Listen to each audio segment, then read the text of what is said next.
প্রতারণার অভিযোগে 2007 সালের টি-20 বিশ্বকাপ জয়ী ভারতীয় ক্রিকেটার রবিন উথাপ্পার নামে গ্রেপ্তারি পরোয়ানা জারি হয়েছে। একটি ব্যবসা প্রতিষ্ঠানের কর্মীদের বেতন থেকে ভবিষ্যৎ তহবিলের অর্থ কেটে নেওয়ার অভিযোগ উঠেছে তার বিরুদ্ধে। সেন্সারাস লাইফস্টাইল ব্র্যান্ডস প্রাইভেট লিমিটেড নামের প্রতিষ্ঠানটির অন্যতম পরিচালক উথাপ্পা। এনডিটিভির খবরে বলা হয়েছে, আগামী 27 ডিসেম্বরের মধ্যে উথাপ্পাকে 27 লাখ রুপি জমা দিতে হবে, না দিলে পরোয়ানা কার্যকর হবে। এনডিটিভির খবরে আরও বলা হয়েছে, গত 4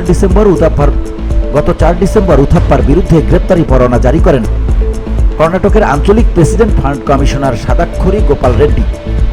ভবিষ্যৎ তহবিলের অর্থ কেটে নিয়ে সেটি তহবিলের হিসেবে জমা না করার অভিযোগ উঠেছে। কোম্পানি উথাপ্পার কাছে 23,36,602 রুপি পায় বলে দাবি করেছে, যা আদায়ের চেষ্টা চলছে। উথাপ্পাকে গ্রেপ্তারে পুলাকেশীনগর পুলিশকে ব্যবস্থা নিতে বলেছেন কমিশনার।